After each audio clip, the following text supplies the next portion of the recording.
Hello everybody, this is Savage with the Savage Tarot.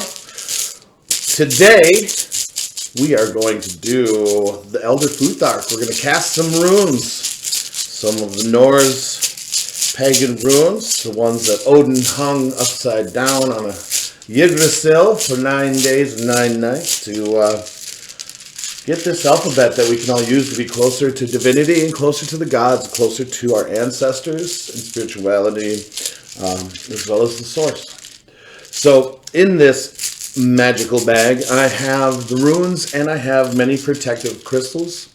I always cleanse my stones, even the witch's runes as well. You see in the reading, these are some of my protective stones that I have here, and I have them in the bag as well. But we are going to do a general reading. We're going to do a general cast for the collective today, and we're going to see what our ancestors and the universe has to say to us. So away we go. All right.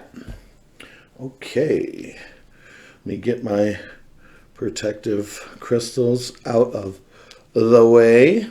And, you know, it's funny because, you know, I understand that, you know, some minerals are, you know, a little more solid than others, but it's not like I beat these runes together and slam them together. But look at this. I don't know if you're going to be able to see it because of the brightness of the sun, but look at this. Man, you can't even see it, but if you could, you would see how incredibly beat up some of these crystals are. I mean, it's almost like they're, you know, so it's like, you know, all the negative energy, you know, is getting absorbed, and it's, and some of these crystals have got their work cut out for them. So let's see what we got here. We don't take any of the ones that didn't turn up.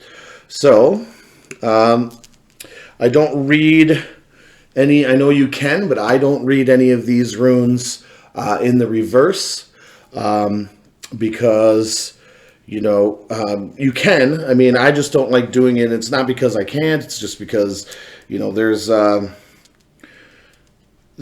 negative and positive aspects to each thing. So if you know that, you don't got to worry about it.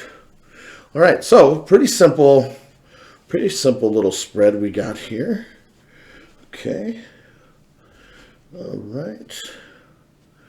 Okay. So we've got Canas. My goodness, you guys aren't going to be able to see it. We've got Canas.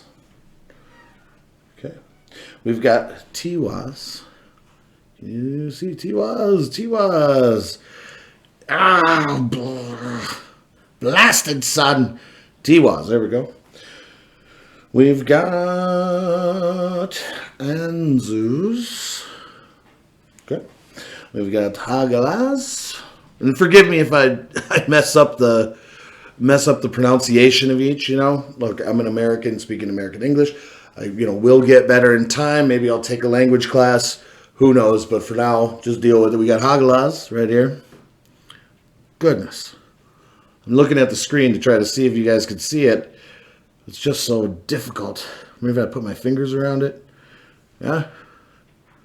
There we go. I don't know. And we've got Thurazaz, ending with Thurazaz. So, in this cast,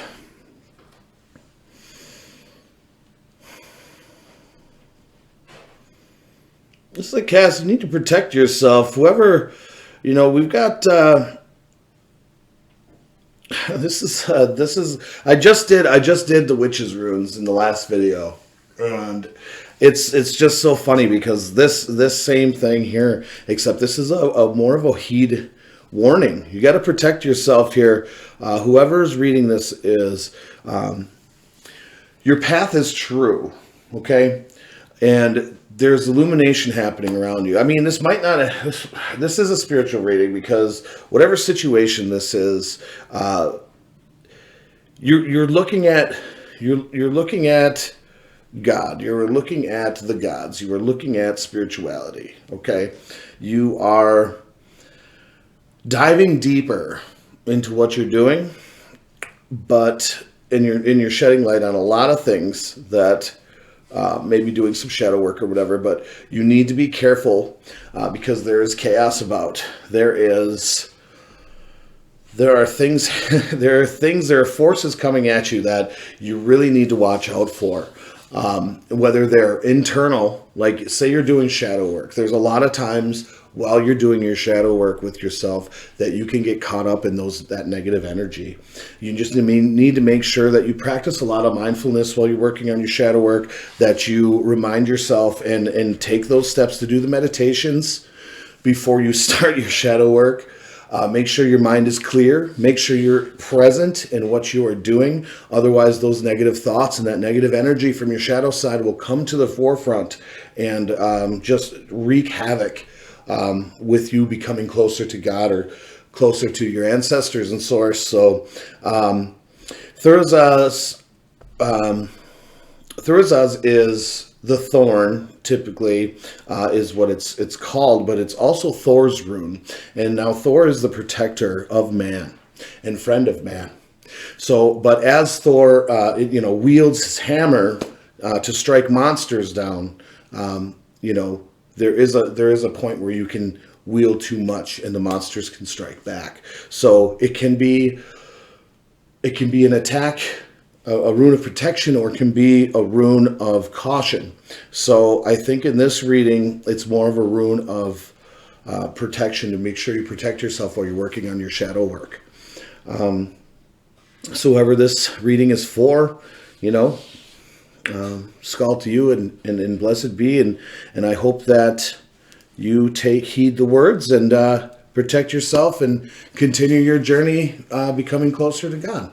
So thank you so much. I want you guys to please like, subscribe, share, and hit the notification button for every time that we go and make a video here. So I love you guys, and we'll see you next time.